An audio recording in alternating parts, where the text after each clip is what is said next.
ইমানদার ভাইরা, পার্ট 1-এ বলেছিলাম যে শয়তানের 10টি গুরুত্বপূর্ণ চক্রান্ত নিয়ে আলোচনা করব। তো পার্ট 1-এ 5টি শয়তানের গুরুত্বপূর্ণ চক্রান্ত নিয়ে আলোচনা করেছি, আর বাকি 5টি নিয়ে আজ হাজির হয়েছি। তো চলো শুরু করা যাক। নাম্বার 1, শয়তান দুনিয়াতে আসার সময় আল্লাহকে বলেছিল, হে আল্লাহ, আমি দুনিয়া থেকে কি পড়বো?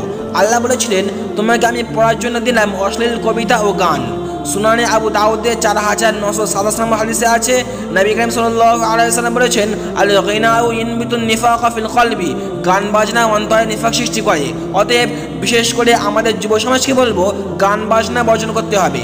বিশেষ করে বর্তমান যুগে মোবাইলের মাধ্যমে যে সমস্ত অশ্লীল ও অনর্থক খেলাধুলার প্রোগ্রামে সময়কে নষ্ট করা হচ্ছে, এসবই বর্জনীয়। আল্লাহ তাআলা আমাদের প্রত্যেককে হেফাজত করুন, আমিন। নাম্বার 2, শয়তান দুনিয়াতে আসার সময় বলেছিল, হে আল্লাহ, আমি দুনিয়া থেকে কি লিখবো? আল্লাহ তাআলা বলেছিলেন, তোমার লেখা হবে শরীরে ট্যাটু বানানো। আমরা দেখে থাকি বেদিন যুবক যুবতীরা শরীরে কোনো নকশা অথবা নাম অথবা দেবদেবীর কোনো চিহ্ন ইত্যাদি বানায়। এটা সম্পূর্ণরূপে হারাম ও গুনাহ কাবিরা। সহিহ বুখারীর 5948 নম্বর হাদিসে আছে, রাসূলুল্লাহ সাল্লাল্লাহু আলাইহি ওয়াসাল্লাম এরূপ ব্যক্তিদের উপরে লানত করেছেন। নাম্বার 3, শয়তান আল্লাহ তাআলাকে বলেছিল, হে আল্লাহ, দুনিয়াতে আমার বাণী কি হবে? তখন আল্লাহ তাআলা বলেছিলেন, মানুষের মিথ্যা কথা হবে তোমার বাণী। সহিহ বুখারীর 33 নম্বর হাদিসে বর্ণিত আছে, রাসূল সাল্লাল্লাহু আলাইহি ওয়াসাল্লাম বলেছেন, মিথ্যা বলা মুনাফিকের নিদর্শন। আল্লাহ তাআলা আমাদেরকে মিথ্যা বলা থেকে হেফাজত করুন, আমিন। 4 জন সাহাবা থেকে বর্ণিত আছে যে রাসূলুল্লাহ সাল্লাল্লাহু আলাইহি ওয়াসাল্লাম বলেছেন, ইউতুবাল মুমিনু আলাল খিলালি কুল্লিহা ইল্লাল খিয়ানাতা ওয়াল কাযিব। মুমিন বান্দার মধ্যে সব রকম কুঅভ্যাস থাকতে পারে, কিন্তু সে আমাদের খেয়ানত করতে পারে না আর মিথ্যা কথা বলতে পারে না।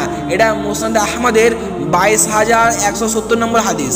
নাম্বার 4, শয়তান আল্লাহকে বলেছিল, হে আল্লাহ, দুনিয়াতে আমার বার্তাবাহক হবে কারা? তখন আল্লাহ বলেছিলেন, তোমার বার্তাবাহক হবে জ্যোতিষীরা।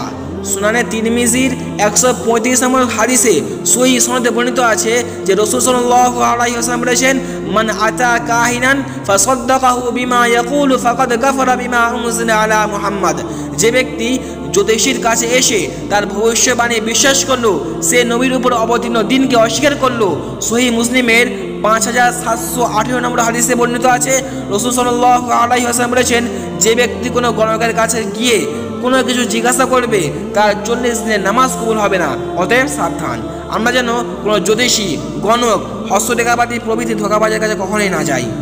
নাম্বার 5, শয়তান আল্লাহকে বলেছিল, হে আল্লাহ, দুনিয়াতে আমার শিকার ধরার জন্য ফাঁদ কি হবে?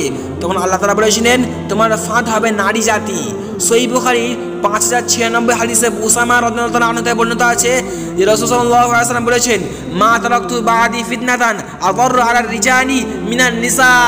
আমার পর পুরুষের জন্য নারী জাতি অপেক্ষা অধিক ক্ষতিকর কোনো ফিতনা আমি রাখিনি।